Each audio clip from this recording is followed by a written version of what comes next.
Video को देखने से आपका पर्पस सॉल्व होने वाला नहीं है बच्चों। अगर आप जेन्युइनली चाहते हो कि प्रोडक्शन के कंसेप्ट आपके माइंड में बिल्कुल क्लियर रहे और आप उनको एग्जाम्स में अच्छे से एक्सप्रेस कर पाओ, तो सर एक पेन और एक कॉपी लेके बैठिएगा इस वीडियो को देखते समय, सो दैट आप साथ के साथ छोटे छोटे की नोट्स बनाते चले जाएं, ग्राफ्स को प्रैक्टिस करते चले जाएं और आपका chapter hand to hand ready हो जाए। हेलो एवरीवन, गुड इवनिंग, सत श्री अकाल, सभी को नमस्कार। मैं हूं राहुल आनंद और आपका स्वागत है इंस्पायर क्लासेस के एक और इंफॉर्मेटिव वीडियो में, जिसमें आज हम लोग बात करने जा रहे हैं about the chapter production of economics. आपने बिल्कुल सही सुना, हम लोग आज डिस्कस करेंगे production chapter class 11th micro economics का। बहुत सारे बच्चों को मैंने देखा है कि वो जब माइक्रो इकोनॉमिक्स पढ़ते हैं तो जहां पे प्रोडक्शन और कॉस्ट कंसेप्ट आता है वो इसके इंटर रिलेशनशिप को डिपिक्ट नहीं कर पाते, इसके इंटर रिलेशनशिप को स्टैब्लिश नहीं कर पाते और बच्चे इस चैप्टर में गलतियां कर देते हैं। तो आज का ये जो वीडियो मैं आप लोगों के लिए लाया हूं वो सिर्फ और सिर्फ इसी कंफ्यूजन और इसी डाउट को दूर करने के लिए लाया हूं और ये मानकर चलता हूं कि आज के इस वीडियो को देखने के बाद आपके प्रोडक्शन चैप्टर में कोई भी डाउट रहने वाले नहीं है। बट ये बात मैं आपको एक बार फिर से बता दूं कि सिर्फ इस वीडियो को देखने से आपका पर्पस सॉल्व होने वाला नहीं है बच्चों। अगर आप जेन्युइनली चाहते हो कि प्रोडक्शन के कंसेप्ट आपके माइंड में बिल्कुल क्लियर रहे और आप उनको एग्जाम्स में अच्छे से एक्सप्रेस कर पाओ, तो सर एक पेन और एक कॉपी लेके बैठिएगा इस वीडियो को देखते समय, सो दैट आप साथ के साथ छोटे छोटे की नोट्स बनाते चले जाएं, ग्राफ्स को प्रैक्टिस करते चले जाएं और आपका chapter hand to hand ready हो जाए। तो आइए बिना टाइम वेस्ट करे शुरू करते हैं concept of production class 11th micro economics. देखिए, आपने अपने स्टार्टिंग ऑफ द सेशन में अलग अलग जगह से, बुक से, स्कूल में इस वर्ड का मतलब तो पढ़ा होगा, और या फिर मैं आपसे ये कह सकता हूं ये कोई ऐसा वर्ड नहीं है जिसे आप लाइफ में पहली बार पढ़ रहे हो सर। ये एक ऐसा वर्ड है जिसे आप ऑलरेडी बहुत बार बचपन से पढ़ चुके होंगे। Product, production 7th, 8th, 9th, 10th, 11th में अलग अलग जगह पे प्रोडक्शन वर्ड को अलग अलग तरीके से यूज करा जाता है और बच्चे इसके बारे में पढ़ते रहते हैं। बट जो डेफिनेशन हम लोग हमारे जूनियर क्लासेस में पढ़ते हैं और जो डेफिनेशन हमें क्लास 11th में पढ़नी है, उसमें क्या डिफरेंसेस हैं वो आज मैं आपको बताने वाला हूं। तो शुरू करते हैं सब। सबसे पहली बात, जब हम छोटे होते हैं तो हमको प्रोडक्शन के बारे में बताया जाता है कि production is a process of converting raw material into finished goods. ठीक है, यही बताया जाता है ना हमको। जब हम छोटे होते हैं, छोटी क्लासेस में होते हैं, तो हमको हमारे स्कूल वाले टीचर्स क्या कहते हैं कि सर प्रोडक्शन एक ऐसी प्रोसेस है जिसमें हम हमारे रॉ मटेरियल को फिनिश्ड गुड्स में कन्वर्ट कर देते हैं। या फिर कई बार ऐसा भी बोला जाता है कि प्रोडक्शन एक ऐसी प्रोसेस है जिसमें हम इनपुट को आउटपुट में कन्वर्ट कर देते हैं। दैट मींस जो भी हमारे पास इनपुट आ रहा है उस इनपुट को हम लोग आउटपुट में कन्वर्ट कर देते हैं। और बिल्कुल सही कहते हैं, गलत क्या है सर? प्रोडक्शन यही तो होता है, एक प्रोसेस जिसमें आपने इनपुट यानी कि रॉ मटेरियल को आउटपुट यानी कि फिनिश गुड्स में कन्वर्ट कर दिया। बट जब मैं मॉडर्न एरा की बात करता हूं, modern era that means 21st century की बात करता हूं, जिसमें हम बहुत सालों से जी रहे हैं, तो वहां पर मुझे ये बात समझ में आती है कि ये डेफिनेशन तो थोड़ी अधूरी सी लग रही है सर। अब अधूरी क्यों है? अधूरी इसलिए है सर क्योंकि ये सिर्फ और सिर्फ फोकस कर रही है इनपुट पे और आउटपुट पे। इसका जो प्राइमरी फोकस है वो किस चीज पर है? इनपुट पे और आउटपुट पे। और मैंने अपने बचपन में पढ़ा था sir that matter can neither be created nor be destroyed, यानी कि ना तो हम कोई मैटर को क्रिएट कर सकते हैं ना ही हम मैटर को डिस्ट्रॉय कर सकते हैं। तो फिर हम कुछ बना कैसे सकते हैं? हम एक्चुअली में सिर्फ उसकी शेप, उसका साइज, उसका कलर या किसी और एस्पेक्ट में उसको बदल सकते हैं, उसको ट्रांसफॉर्म कर सकते हैं। तो जब मैं इस मॉडर्न एस्पेक्ट की तरफ जाता हूं तो मुझे मेरी ये पुरानी वाली जो डेफिनेशन है वो काफी अधूरी लगी और मैंने सोचा क्यों ना इसकी डेप्थ में जाएं। तो जब मैं इसकी डेप्थ में गया तो मैंने पढ़ा कि प्रोडक्शन की एक और डेफिनेशन है हमारे पास, और वो डेफिनेशन क्या है सर? क्रिएशन और एडिशन ऑफ यूटिलिटी। जी हां सर, क्रिएशन और एडिशन ऑफ यूटिलिटी। ये मिल गई हमें हमारी नई वाली डेफिनेशन। अब इसको एक एक करके डाइसेक्ट करेंगे और बिल्कुल अंतरात्मा से समझ लेंगे कि ये डेफिनेशन प्रोडक्शन की सबसे बेहतरीन डेफिनेशन क्यों है। सबसे पहली बात, क्रिएशन। क्रिएशन वर्ड का मतलब आया क्रिएट करने से। दूसरा है एडिशन। एडिशन मतलब आया ऐड करने से, यानी कि या तो आपने बनाया या फिर आपने ऐड करा। किसे ऐड करा? यूटिलिटी को ऐड करा। यूटिलिटी को ऐड करा। कैसे ऐड करा? आइए एक छोटे से एग्जांपल से देखते हैं। मान लीजिए कि ये एक लॉग ऑफ वुड है। This is one log of would. लकड़ी का एक गट्ठर है, ये लकड़ी है जो हमारे पास है। हमने ये लॉग ऑफ वुड एक कारपेंटर को दिया। कारपेंटर को दिया। कारपेंटर कौन होता है? जो फर्नीचर पे काम करता है। उस कारपेंटर ने इस लॉग ऑफ वुड से एक रेक्टेंगुलर स्ट्रक्चर बनाया जिसे नाम दे दिया गया टेबल। तो एग्जैक्टली कारपेंटर ने क्या करा? कारपेंटर ने अपनी स्किल्स की मदद से इस लॉग ऑफ वुड को रीशेप करा और रीशेप करके इसमें एक यूटिलिटी ऐड कर दी कि हम इस पे कुछ सामान रख सकते हैं, हम इस पे कोई मटेरियल को प्लेस कर सकते हैं। इस एडिशन ऑफ यूटिलिटी को हम लोगों ने प्रोडक्शन के नाम से जाना। बेसिकली प्रोडक्शन क्या हो गया? या तो किसी यूटिलिटी को ऐड करेंगे या फिर यूटिलिटी को क्रिएट करेंगे। एक और एग्जांपल ले लेते हैं सर। इसमें मान लेते हैं कि एप्पल्स जो हैं वो जनरली हिल स्टेशंस पे, जहां ठंडी जगह होती है, बर्फ वगैरह गिरती है, बहुत ऊंचे ऊंचे पहाड़ होते हैं, वहां ग्रो होते हैं। हमारी कंट्री में कश्मीर में एप्पल्स ग्रो हो रहे हैं। बहुत पॉपुलर, बहुत खूबसूरत वादियों में बहुत स्वादिष्ट एप्पल्स ग्रो हो रहे हैं और उन एप्पल्स को आप अपने होम टाउन में खरीद रहे हो। आप अपने होम टाउन में खरीद रहे हो। तो कश्मीर में ग्रो होने वाले एप्पल्स को रुद्रपुर में अवेलेबल करा रहा है एक ट्रांसपोर्टर या फिर एक बिजनेसमैन। भैया वो भी तो यूटिलिटी क्रिएट कर रहा है। अब आप कहोगे सर कौन सी यूटिलिटी क्रिएट कर रहा है? सर वो आपको यूटिलिटी ऑफ प्लेस दे रहा है। यूटिलिटी ऑफ प्लेस मतलब जो प्रोडक्ट आपकी जगह पर ग्रो नहीं होता, जो प्रोडक्ट आपकी जगह पर कल्टीवेट नहीं होता, उस प्रोडक्ट को आप तक पहुंचाना, यानी कि प्लेस की यूटिलिटी को ऐड करना या क्रिएट करना, यह भी तो प्रोडक्शन है। तो प्रोडक्शन में हम लोग कह सकते हैं किसी भी तरह की यूटिलिटी को ऐड करना या किसी भी तरह की यूटिलिटी को क्रिएट करना, इसको अपन लोग प्रोडक्शन के नाम से जानते हैं। तो आई सपोज आपको समझ में आता होगा। मैं ये नहीं कह रहा सर कि जो डेफिनेशन पहले पढ़ाई गई वो गलत है, वो भी ठीक है। इनपुट को आउटपुट में कन्वर्ट करना, रॉ मटेरियल से फिनिश गुड्स बनाना, वो भी 100% करेक्ट है। लेकिन बेटर डेफिनेशन जो है वो यूटिलिटी को ऐड करने से बनती है। आई होप ये बात आपको समझ में आ रही होगी ना। अब सर होता क्या है, किसी भी चीज को अगर हमें प्रोड्यूस करना हो, किसी भी चीज को अगर हमें प्रोड्यूस करना हो तो उसके लिए हमें जरूरत पड़ती है इनपुट्स की। इनपुट्स की मतलब जिन चीजों की मदद से प्रोडक्शन होता है उसको हम लोग आमतौर पे इनपुट्स कहते हैं। इनपुट्स मतलब जो एफर्ट्स, जो रॉ मटेरियल, जो लेबर आप लोग इस्तेमाल करते हो प्रोडक्शन करने के लिए। तो मान लेते हैं कि सर मुझे एक केक बनाना है। तो केक बनाने के लिए क्या चाहिए? फ्लोर चाहिए, अवन चाहिए, शुगर चाहिए, एग भी चाहिए हो सकता है, कोई फ्लेवर्स भी चाहिए हो सकते हैं। तो जिन सभी चीजों की मदद से मैंने प्रोडक्शन करा है उन चीजों को हम लोग कहते हैं फैक्टर्स ऑफ प्रोडक्शन। तो फैक्टर्स ऑफ प्रोडक्शन क्या होता है? Things required for producing goods and services.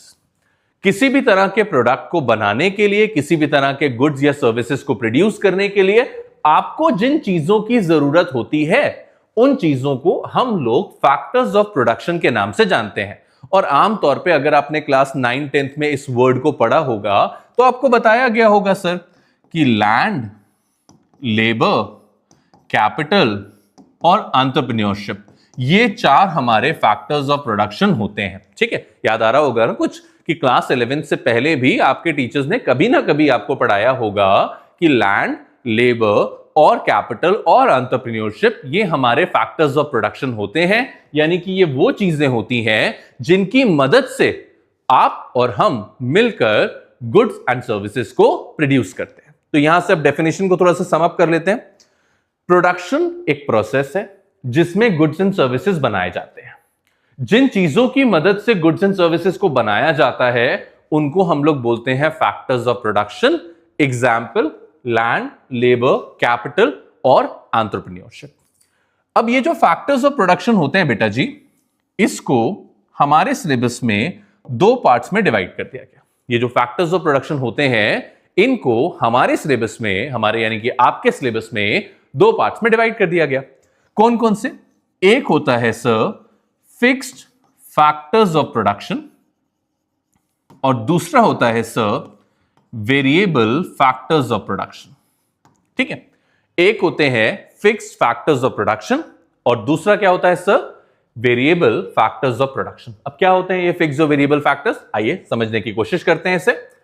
Example की मदद से समझेंगे, थोड़ा सा आसान हो जाएगा सर।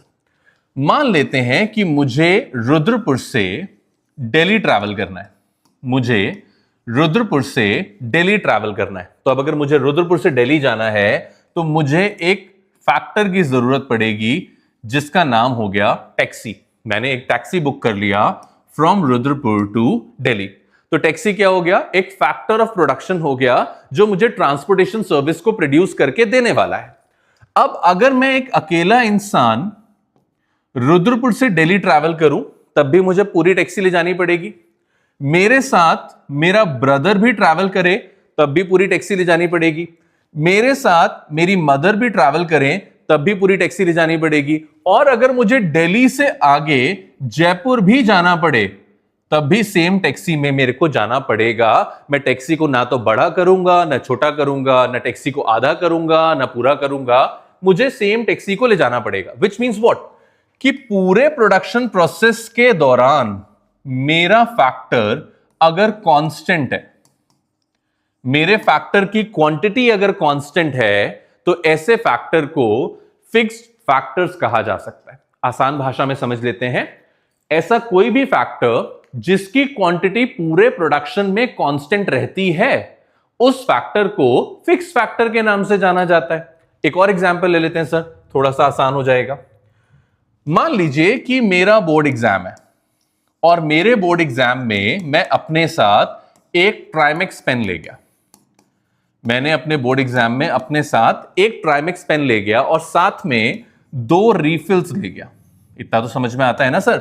एक ट्राइमेक्स पेन ले गया और साथ में 2 रिफिल्स ले गया। तो यहां पर मेरी जो रिफिल्स हैं वो फिक्स फैक्टर नहीं है। क्यों? ज्यादा लिखूंगा तो ज्यादा रिफिल खर्च होगी, कम लिखूंगा तो कम रिफिल खर्च होगी। लेकिन मेरा ये जो पेन है ये फिक्स्ड है। पेन तो सर उतना ही खर्च होगा।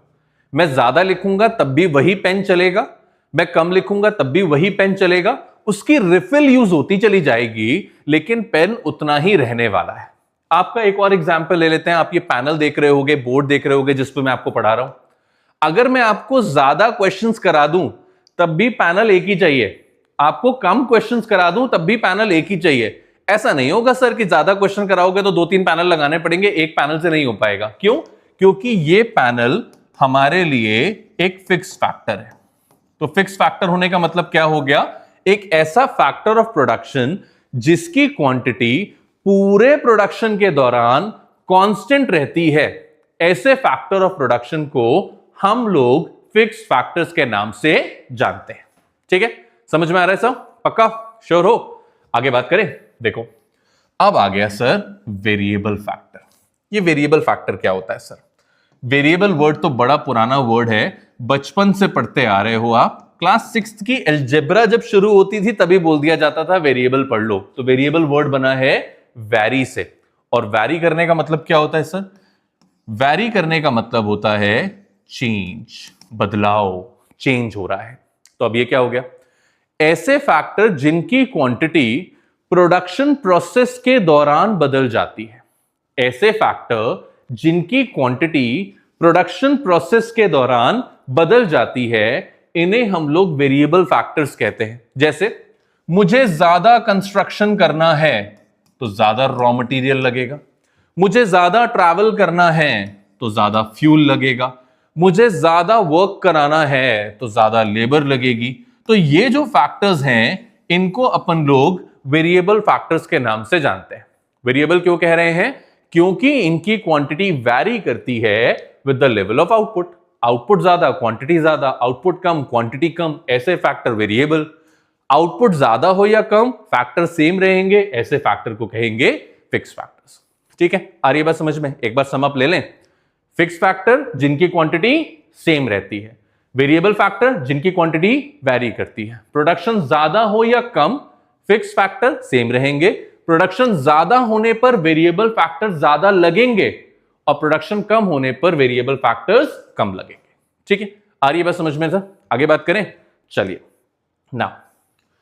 अब after considering the factors of production, जो दूसरी इंपॉर्टेंट चीज CBSE syllabus class 11 production chapter में हमें पढ़नी है, that is about the time period. ठीक है, ये हमें जो पढ़नी है इसका नाम है टाइम पीरियड। देखो सर, वैसे तो ये एक मैराथन रिवीजन ही है आप लोगों के लिए, लेकिन मुझे लग रहा है ये मैराथन लंबा होने वाला है, क्योंकि मैं बहुत क्रिस्प तरीके से आपको चीजें नहीं पढ़ाना चाहता कि आपको कल को फ्यूचर में जाके प्रोडक्शन चैप्टर में कोई दिक्कत हो या कॉस्ट से रिलेट करने में कोई परेशानी हो, कल को आप सीए फाउंडेशन या कुछ पढ़े तो आपके कंसेप्ट डाइसी हो। नहीं, मैं आपको पूरा प्रोडक्शन मैराथन के नाम पर थोड़ा सा डिटेल में बता रहा हूं, सो दैट आपका एग्जामिनेशन भी क्रैक हो जाए और आपकी जो कंसेप्चुअल नॉलेज है वो भी एनहांस हो जाए, उसमें कोई परेशानी ना हो। और बहुत सिंपल लैंग्वेज में बता रहा हूं, आपको कोई परेशानी नहीं आएगी अपने एग्जामिनेशन में और अपने बुक के क्वेश्चंस को करने में। ठीक है, चलिए आगे देखते हैं। हमने कहा टाइम पीरियड, तो सर टाइम पीरियड जो है ना, सिलेबस के अकॉर्डिंग दो पार्ट्स में डिवाइडेड है। एक होता है शॉर्ट रन और दूसरा होता है लॉन्ग रन। तो टाइम पीरियड जो है हम लोगों का वो दो पार्ट्स में डिवाइडेड है, एक होता है शॉर्ट रन और दूसरा होता है लॉन्ग रन। अब इसको समझने के लिए एक छोटा सा एग्जांपल ले लेते हैं। सपोज करते हैं कि आपके घर पे, आपके यहां पे एक रिलेटिव आने वाले हैं, रिश्तेदार आने वाले हैं। रिश्तेदार मतलब एनवलप्स आने वाले हैं, एनवलप्स के नाम पे स्माइल आ जाती है। तो आपके घर पे आपके कुछ रिश्तेदार आने वाले हैं और आपको फोन करते हैं कि सर हम लोग आपके घर परसों आने वाले हैं, हमारी फैमिली में 6 मेंबर्स हैं, आप एक नया रूम कंस्ट्रक्ट करवा लीजिए, हम उसी में आके रुकेंगे। और उन्होंने फोन काट दिया। अब आप सरप्राइज हो, 6 मेंबर्स आने वाले हैं, दैट्स गुड, रिश्तेदार आने वाले हैं, दैट्स ऑल्सो वेरी गुड, लेकिन रूम कंस्ट्रक्ट करा लीजिए, वो भी परसों तक। ये कोई जादू की छड़ी थोड़ी ना है कि एक दिन में पूरा कंस्ट्रक्शन डिजाइन भी हो जाएगा, कंस्ट्रक्शन कंप्लीट भी हो जाएगा और आप उनकी डिमांड के अकॉर्डिंग उनको रहने का स्पेस भी दे दोगे। ये तो बड़ी नाइंसाफी है। लेकिन यही नाइंसाफी हमको शॉर्ट रन एक्सप्लेन करने में मदद कर रही है। कैसे? तो शॉर्ट रन का मतलब होता है एक ऐसा time period which is too short, एक ऐसा time period which is too short to introduce any fix factor. ऐसा समय जो इतना कम है बॉस कि आप उसमें चाह कर भी कोई दूसरा फिक्स फैक्टर इंट्रोड्यूस नहीं कर सकते। आपकी मर्जी है, आप चाहते हो कि आप उनके गेस्ट की डिमांड को पूरा करो, लेकिन प्रैक्टिकली पॉसिबल नहीं है। क्यों पॉसिबल नहीं है? क्योंकि टाइम बहुत कम है। तो अगर टाइम कम हो और हमें फिक्स फैक्टर इंट्रोड्यूस करना हो तो जनरली ये प्रैक्टिकली पॉसिबल नहीं हो पाता। तो शॉर्ट रन का मतलब क्या हो गया? एक ऐसा टाइम पीरियड जो इतना कम है कि उसमें एक नया फिक्स फैक्टर इंट्रोड्यूस नहीं करा जा सकता, और इस टाइम पीरियड को हम लोग शॉर्ट रन कहेंगे। अब ये शॉर्ट रन एक दिन भी हो सकता है, 2 दिन भी हो सकते हैं, 1 महीना भी हो सकता है, 1 साल भी हो सकता है। डिपेंड करता है हम किस बारे में बात कर रहे हैं। फॉर एग्जाम्पल, जैसे एक एग्जाम्पल ले लेते हैं, एक सीमेंट इंडस्ट्री के बारे में बात करते हैं। सीमेंट तो आपको पता होगा कंस्ट्रक्शन में इस्तेमाल होता है। तो जनरली एक सीमेंट इंडस्ट्री को बनने में 3 से 4 साल का समय लग जाता है। तो उसके लिए अगर मैं कहूं 6 मंथ्स, तो उसके लिए 6 मंथ्स भी शॉर्ट रन है। Why it is short run? क्योंकि सर उसको प्रोडक्शन करने के लिए बहुत लंबा समय चाहिए, उसके लिए 6 महीने भी शॉर्ट रन है। और अगर मैं बात करूं अपनी एज अ टीचर कि सर मुझे एक कार खरीदनी है, मेरे पास 6 महीने का समय है, अरे बहुत होते हैं 6 महीने sir, 6 months to purchase a commodity, it's too much. तो मेरे लिए ये शॉर्ट रन नहीं है सर, लेकिन सीमेंट इंडस्ट्री के लिए शॉर्ट रन है। तो जब मैं कहूं एक ऐसा टाइम पीरियड जो बहुत ही कम है किसी भी फिक्स फैक्टर को इंट्रोड्यूस करने के लिए, तो सर ये पर्सन टू पर्सन वैरी करेगा, इंडस्ट्री टू इंडस्ट्री वैरी करेगा, लोगों के अकॉर्डिंग वैरी करेगा, सबके लिए समान नहीं होगा। ठीक है, याद रखेंगे। नाउ लॉन्ग रन का मतलब सफिशिएंट टाइम, भरपूर समय है सर हमारे पास, sufficient time to introduce any amount of fix factor, to introduce any amount of fix factors. एक ऐसा समय जो इतना काफी है कि आप जितना चाहो उतने फिक्स फैक्टर्स को इंट्रोड्यूस कर पाओ। फॉर एग्जाम्पल सपोज करें मुझसे कहा जाता है कि अगले साल तक आपको 2 पैनल्स और खरीदने हैं सो दैट आप बहुत बड़े बोर्ड पे पढ़ा पाओ, बहुत सारे बच्चों को पढ़ा पाओ। प्रैक्टिकली पॉसिबल है, अगले साल तक करना है ना, तो 1 साल का समय मेरे लिए काफी है कि मैं जितने चाहूं उतने पैनल्स को इंट्रोड्यूस कर पाऊं, उतने फिक्स फैक्टर्स को ला पाऊं। तो टाइम पीरियड के अकॉर्डिंग अगर आप देखो तो शॉर्ट रन का मतलब कम समय, कम मतलब इतना कम समय कि हम चाहें फिर भी हम फिक्स फैक्टर्स को इंट्रोड्यूस नहीं कर सकते, और लॉन्ग रन का मतलब इतना ज्यादा समय कि हम जितने चाहें उतने फिक्स फैक्टर्स को इंट्रोड्यूस कर सके। तो यहां से एक पॉइंट आप ध्यान रखना, एक बड़ा की इंपॉर्टेंट पॉइंट बनेगा सर, कि जो शॉर्ट रन होता है इसमें वेरिएबल फैक्टर्स भी होते हैं और फिक्स फैक्टर्स भी होते हैं। क्यों? क्योंकि थोड़े से फैक्टर्स चेंज हो जाते हैं, थोड़े से फैक्टर्स चेंज नहीं होते। लेकिन ये जो लॉन्ग रन नाम की चीज होती है ना सर, इसमें ऑल फैक्टर्स आर वेरिएबल, इसमें सारे फैक्टर्स वेरिएबल हो जाते हैं। क्यों हो जाते हैं सर वेरिएबल? क्योंकि डेफिनेशन यही तो कहती थी कि प्रोडक्शन करने के लिए जिन फैक्टर्स को हम चेंज नहीं कर पाते वो फिक्स होते हैं, और जिनको चेंज कर पाते हैं वो वेरिएबल होते हैं। तो अगर आप अपने लॉन्ग रन में सभी फैक्टर्स को चेंज कर सकते हो, मशीनरी भी नहीं ले सकते हो, ट्रक भी नहीं ले सकते हो, बस भी नहीं ले सकते हो, बिल्डिंग भी नहीं बना सकते हो, इसका मतलब सारे के सारे फैक्टर्स कौन से फैक्टर्स हो गए? वेरिएबल फैक्टर्स हो गए। ठीक है, आई होप ये बात समझ में आती होगी। आगे बात कर सकते हैं। तो इनपुट का फंडा तो हमने पढ़ लिया, input, factors of production, variable and fixed, short run और लॉन्ग रन दोनों में एग्जिस्ट करते हैं ना। अब इसके बाद बात करते हैं आउटपुट की। सर ये आउटपुट क्या चीज है और आउटपुट का हम इस्तेमाल कैसे करेंगे? तो अब हम बात करेंगे अबाउट दी आउटपुट। ठीक है, तो आउटपुट क्या होता है? आउटपुट को हम लोग बोलते हैं सर प्रोडक्ट। आउटपुट मतलब प्रोडक्ट, द फाइनल आउटपुट। जैसे मैंने चाय पत्ती, चीनी, दूध डाला, उसके बाद जो सामान मुझे मिलेगा दैट इज अ टी, वो मेरा आउटपुट है, वो मेरा फाइनल प्रोडक्ट है। या मैंने वेजिटेबल्स को मिक्स करा और मुझे मेरी डिश मिल गई, दैट इज माय आउटपुट। तो आउटपुट इज प्रोडक्ट, जो प्रोडक्ट हम बना रहे हैं। अब आउटपुट को हमारे सिलेबस में 3 कैटेगरीज में डिवाइड कर रहे हैं। पहला कैटेगरी क्या है? पहला इज टीपीपी, दूसरा इज एमपीपी और तीसरा इज एपीपी। आउटपुट को 3 कैटेगरीज में डिवाइड करा, टीपीपी, एमपीपी, एपीपी। अब ये फुल फॉर्म क्या है सर? आइए चेक करते हैं। देखिए, TPP stands for total physical product. TPP का मतलब क्या हो गया sir? Total physical product. MPP का मतलब क्या हो गया सर?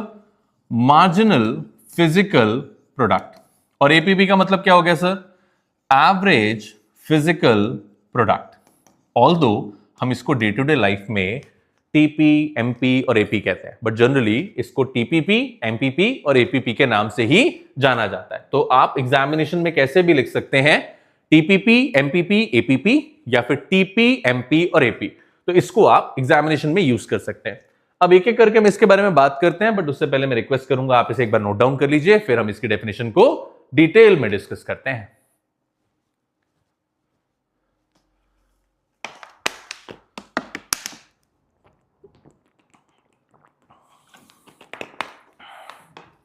चलिए शुरू करें। देखिए, सबसे पहले बात करते हैं टीपीपी की। अब टीपीपी को समझाने के लिए एक छोटा सा इलस्ट्रेशन ले लेते हैं। क्या है इलस्ट्रेशन? देखिए, मान लेते हैं कि सर ये है हमारे mister Mogambo, mister Mogambo the baker. Mogambo the baker, Mogambo ji हैं, वो एक बेकर हैं, बेकरी रन करते हैं, उनकी एक अच्छी भली बेकरी है, और बेकरी में उन्होंने 5 kg फ्लोर का इस्तेमाल करा, 5 किलो आटे का इस्तेमाल करा या 5 किलो मैदे का इस्तेमाल करा, जिससे उन्होंने 4 kg बिस्किट्स बनाए। ठीक है, ध्यान से समझेंगे सर इसे। उनकी बेकरी में, उनकी फैक्ट्री में टोटल 5 किलो फ्लोर था, सिर्फ और सिर्फ 5 किलो फ्लोर था। उन्होंने उस 5 किलो फ्लोर को इस्तेमाल करके 4 किलो 4 kg बिस्किट बना दिए। यानी कि टोटल गिवन इनपुट को यूज करके टोटल आउटपुट जो उन्होंने प्रोड्यूस करा वो कितना था, 4 kg। बस इसी को कहते हैं टोटल फिजिकल प्रोडक्ट। तो हम क्या कह सकते हैं definition wise, total output produced by using the given inputs. ठीक है, आपके पास जो भी इनपुट्स अवेलेबल हैं उन इनपुट्स की मदद से आपने टोटल जितना भी आउटपुट प्रोड्यूस करा है उस टोटल आउटपुट प्रोड्यूस को हम लोग टोटल फिजिकल प्रोडक्ट या फिर टोटल प्रोडक्ट के नाम से जानते हैं। ठीक है, समझ में आ रहा है, सिंपल है। 5 किलो आटे से 4 किलो बिस्किट्स बनाए तो 5 किलो आटा हमारा इनपुट हो गया और 4 किलो बिस्कुट हमारा आउटपुट हो गया। अब मैंने को लगा यार आउटपुट तो कम है, इतने आउटपुट से हमारा काम तो चलने वाला नहीं है, तो मैंने उनसे कहा चलो आउटपुट बढ़ाओ। बोले कैसे बढ़ाओगे? मैंने कहा मैं तुम्हें रॉ मटेरियल देता हूं। मैंने उन्हें 1 kg फ्लोर और दे दिया। मैंने कहा चलो मेरी तरफ से 1 kg फ्लोर तुम और रख लो, तुम अपना प्रोडक्शन बढ़ाओ। और जैसे ही मैंने उन्हें 1 kg फ्लोर और दिया, उन्होंने बिस्किट प्रोड्यूस कर दिए 5 kg। यानी कि 1 किलो एक्स्ट्रा फ्लोर देने की वजह से उनके पास जो एक्स्ट्रा आउटपुट आया वो कितना आया, ध्यान से देखो। 1 किलो एक्स्ट्रा इनपुट देने की वजह से उनके पास एक्स्ट्रा आउटपुट कितना आया, 1 kg। ये जो एक्स्ट्रा आउटपुट होता है इसे हम लोग बोलते हैं मार्जिनल फिजिकल प्रोडक्ट। तो डेफिनेशन वाइज अगर हम जाएं तो इसे क्या लिख सकते हैं, additional output produced by using additional inputs. आपके पास जो भी इनपुट्स हैं, अगर आप एक्स्ट्रा इनपुट्स को यूज करोगे तो उन एक्स्ट्रा इनपुट्स को यूज करने की वजह से जितना भी एक्स्ट्रा आउटपुट प्रोडक्शन होगा, एक्स्ट्रा टोटल नहीं, एक्स्ट्रा आउटपुट प्रोडक्शन होगा, that total extra output production is known as marginal physical product. Formula देख लें, चलो देखो। MPP is equals to TPN minus TPN minus 1। Formula हो गया MPP is equals to TPN minus TPN minus 1। ध्यान रखेंगे, repeat भी कर सकते हो आप मेरे साथ इसे। MPP is equals to TPN minus TPN minus 1। मतलब हमारा प्रेजेंट आउटपुट माइनस हमारा previous output is equals to हमारा एडिशनल आउटपुट। यानी कि जो हम अभी प्रोड्यूस कर रहे हैं, जो हम पहले प्रोड्यूस कर रहे थे, उन दोनों का जो डिफरेंस होगा, that difference is known as marginal physical product. आगे बात समझ में सर? आखिरी प्रोडक्ट पे आ जाते हैं, APP। अब इसको समझने के लिए छोटा सा एग्जांपल लेना पड़ेगा, तो मैं इसको थोड़ा सा छोटा कर देता हूं, इसको ले जाता हूं थोड़ा सा छोटा करके इस साइड में, ठीक है। और एग्जाम्पल के लिए कलर कर लेते हैं चेंज अपने पेन का। अब देखिए, अब एग्जाम्पल ले लेते हैं। एग्जाम्पल बड़ा सिंपल है सर। मेरी फैक्ट्री में 3 लेबर थे, मान लेते हैं मेरी फैक्ट्री में 3 लेबर थे। सिर्फ एग्जाम्पल के लिए बता रहा हूं, मेरी कोई फैक्ट्री नहीं है। मेरी फैक्ट्री में 3 लेबर थे और 3 लेबर ने टोटल 300 यूनिट्स का प्रोडक्शन करा। मेरी फैक्ट्री में 3 लेबर थे और 3 लेबर ने टोटल 300 यूनिट्स का प्रोडक्शन करा। तो इसका मतलब क्या हुआ, अगर मैं एक लेबर के प्रोडक्शन की बात करूं तो ये हो गया 300 डिवाइडेड बाय 3, यानी कि 100 यूनिट्स। अब आप कहोगे सर ये तो नहीं हो सकता।